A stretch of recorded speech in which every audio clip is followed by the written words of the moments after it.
ओम श्री विष्णवे नमः। आप सभी का हमारे YouTube चैनल पर हार्दिक स्वागत है।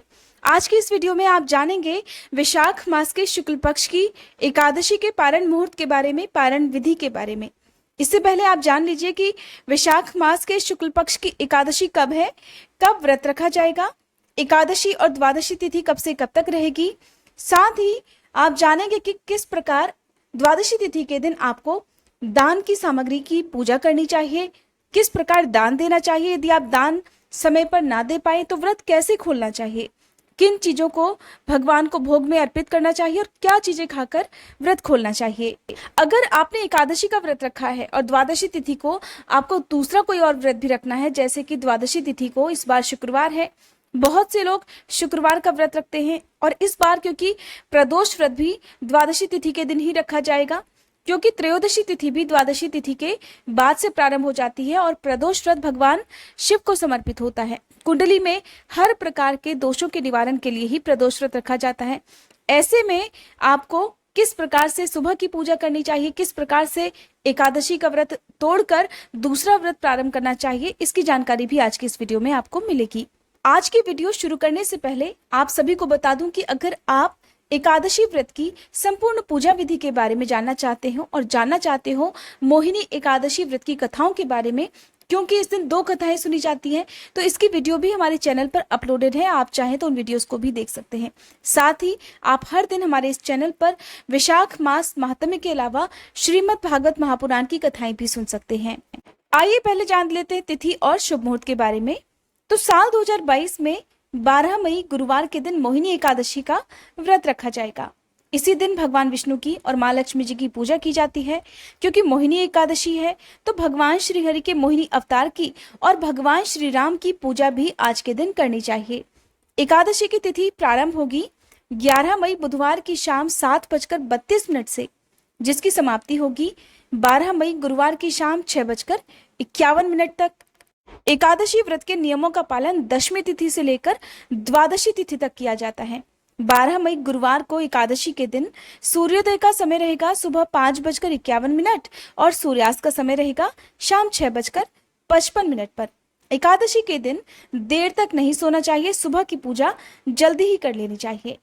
द्वादशी तिथि प्रारंभ होगी 12 मई गुरुवार की शाम 6:52 से, जिसकी समाप्ति हो जाएगी 13 मई शुक्रवार की शाम 5:27 पर। इसके बाद से त्रयोदशी तिथि भी प्रारंभ हो जाएगी, जिस दिन आपको प्रदोष व्रत की पूजा प्रदोष काल में करनी होती है।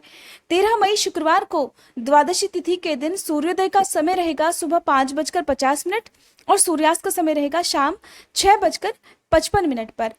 क्योंकि द्वादशी तिथि के दिन सूर्योदय के बाद ही व्रत खोला जाता है, सूर्योदय से पहले या हरिवासर के समय में कभी भी व्रत नहीं खोलना चाहिए।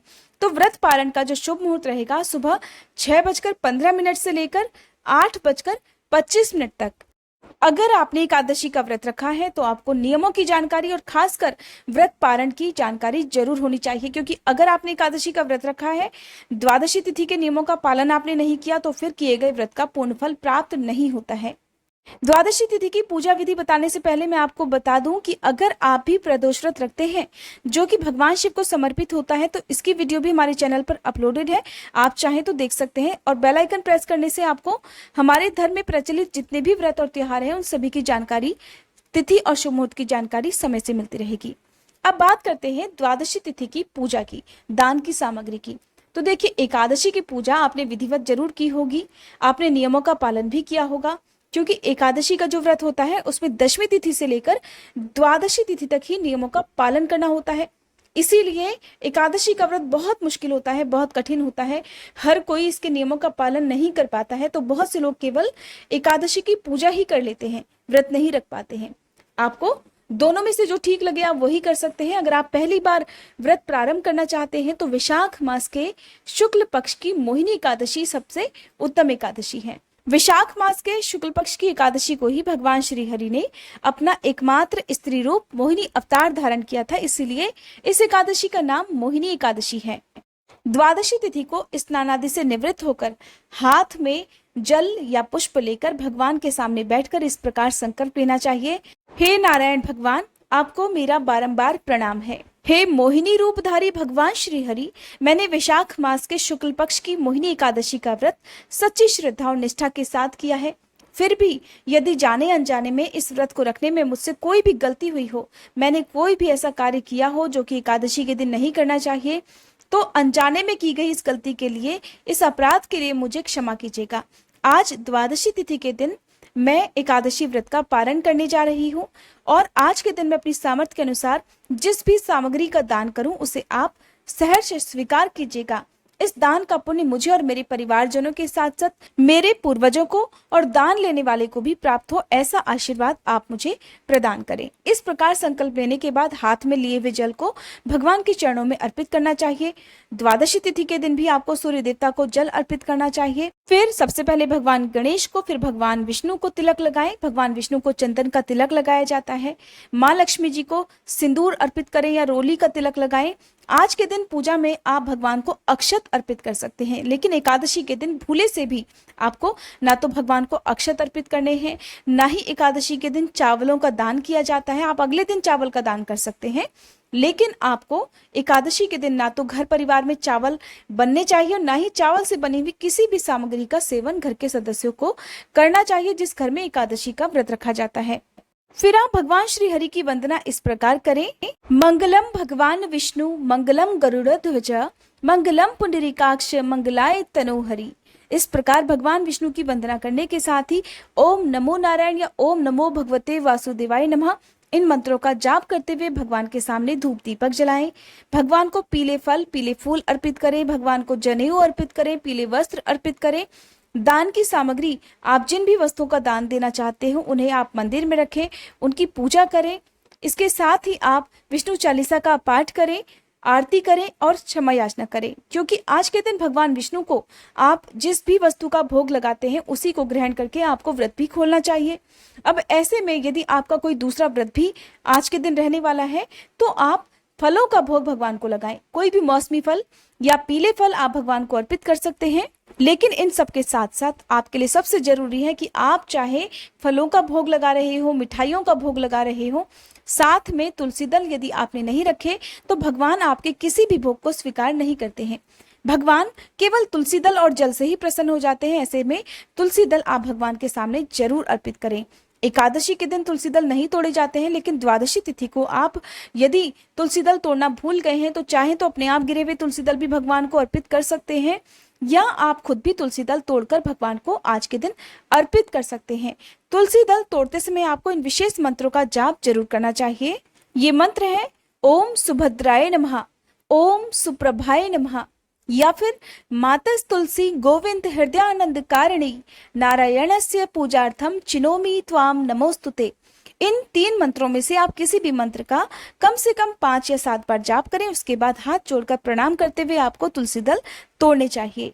आज के दिन दान देने वाली सामग्री में आप एक समय का भोजन किसी के घर में बन सके इतना आप जरूर दान में दें, जैसे कि 1 किलो आटा या आधा किलो या 250 ग्राम जो भी दाल, चने की दाल हो तो बहुत अच्छी बात है, क्योंकि पीले रंग की चीजों का दान आज के दिन करना शुभ माना जाता है, क्योंकि भगवान को पीला रंग अत्यंत प्रिय होता है।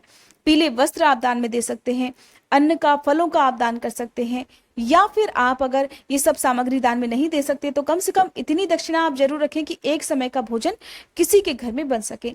आप जूते, चप्पल, छतरी का भी दान कर सकते हैं। आज के दिन आप किसी फलदार या छायादार वृक्ष का, पौधे का भी दान कर सकते हैं। अपने पितरों के नाम से किसी सार्वजनिक जगह पर आप कोई भी छायादार या फलदार वृक्ष लगा सकते हैं।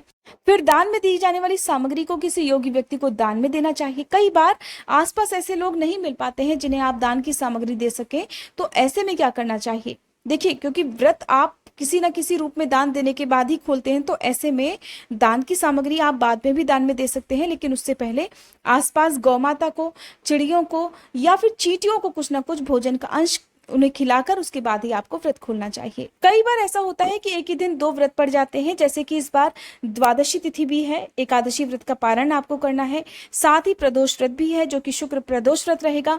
तो ऐसे में आप सुबह के समय पहले भगवान श्री हरि की पूजा करें, एकादशी व्रत का पारण करें, लेकिन पारण करने से पहले आपको भगवान शिव और पूरे शिव परिवार की पूजा करनी चाहिए। शुक्र प्रदोष व्रत की कथा भी आपको सुननी चाहिए। हालांकि अगर आपके पास सुबह के समय ज्यादा समय नहीं है तो आप सुबह की प्रदोष व्रत की पूजा साधारण तरीके से भी कर सकते हैं, लेकिन शाम को प्रदोष काल के समय आप विधिवत पूजा जरूर करें। सुबह आप पारण करते समय केवल तुलसी दल 1 या 2 पत्ते जितने भी आप निगल सके पानी के साथ निगल लें, या कोई भी मौसमी फल आप ग्रहण कर सकते हैं, कोई भी मेवा आप जो है पानी के साथ खा सकते हैं, दूध के साथ ले सकते हैं। उसके बाद आप जैसे आपका द्वादशी व्रत का पारण भी हो गया और उसके बाद आप अपना प्रदोष व्रत भी प्रारंभ कर सकते हैं, क्योंकि प्रदोष व्रत में आप दिन में दूध फल या चाय ले सकते हैं। ऐसे में आपको एक ही दिन 2 व्रतों के नियमों का पालन करना होता है। द्वादशी तिथि के दिन अब बात करते हैं कि आप भोजन कितनी बार कर सकते हैं। तो देखिए, आज के दिन अगर आपने कोई दूसरा व्रत नहीं रखना है तो आप केवल शुद्ध सात्विक भोजन आज के दिन भी ग्रहण करें। बिना लहसुन प्याज का भोजन आज के दिन भी आपको ग्रहण करना होता है, क्योंकि दशमी तिथि से लेकर द्वादशी तिथि तक एक अनिवार्य नियमों में से ये नियम भी है। तो इसके लिए आप सुबह के समय जो भी भोजन ग्रहण करें वो कर सकते हैं, फिर शाम को आपको भोजन ग्रहण करना चाहिए। द्वादशी तिथि के दिन आप जिस भी वस्तु का दान करते हैं उसका दान आप अपने पितरों को ध्यान में रखते हुए भी करें, इसका पुण्य भी पितरों को प्राप्त होता है। जो लोग एकादशी के व्रत पहली बार रखना चाहते हो उन्हें बता दूं कि जितनी भी संख्या में आप व्रत रखना चाहते हैं उन संख्याओं का आपको पहले एकादशी व्रत के दिन संकल्प लेना चाहिए। फिर जब संकल्प की संख्या पूरी हो जाए तब आपको एकादशी व्रत का उद्यापन कर देना चाहिए। उद्यापन आपको उसी तरह से करना होता है जैसे कि आपने एकादशी का व्रत रखा है, यानी कि दशमी तिथि से लेकर आपको व्रत के नियमों का पालन करना होता है। एकादशी को उपवास रखकर फिर द्वादशी तिथि को आपको व्रत का उद्यापन करना होता है। उसके बाद आप चाहें तो एक बार उद्यापन करने के बाद दोबारा से आप व्रत शुरू कर सकते हैं। अगर आप नहीं करना चाहते हैं दोबारा से शुरू तो कोई बात नहीं। अगर आप उद्यापन विधि भी जानना चाहते हो तो कमेंट बॉक्स में मुझे जरूर बताइएगा, ताकि एक वीडियो आपको उद्यापन विधि के बारे में भी मैं बनाकर दे सकूं। अगर आज की ये वीडियो आपको पसंद आई हो तो वीडियो को ज्यादा से ज्यादा लाइक कीजिएगा। अगर आपके मन में एकादशी व्रत या प्रदोष व्रत के बारे में कुछ भी प्रश्न हो तो उससे भी आप कमेंट बॉक्स में पूछ सकते हैं। साथ ही क्योंकि आने वाली पूर्णिमा के दिन चंद्र ग्रहण भी लगने वाला है, जो कि पूर्ण चंद्र ग्रहण रहेगा। ऐसे में अगर आप इस बारे में जानना चाहते हो तो उसकी वीडियो भी हमारे चैनल पर पहले से ही अपलोडेड है, आप चाहें तो कमेंट बॉक्स में पूछ सकते हैं। आज की ये वीडियो आपको कैसी लगी मुझे कमेंट बॉक्स में जरूर बताइएगा।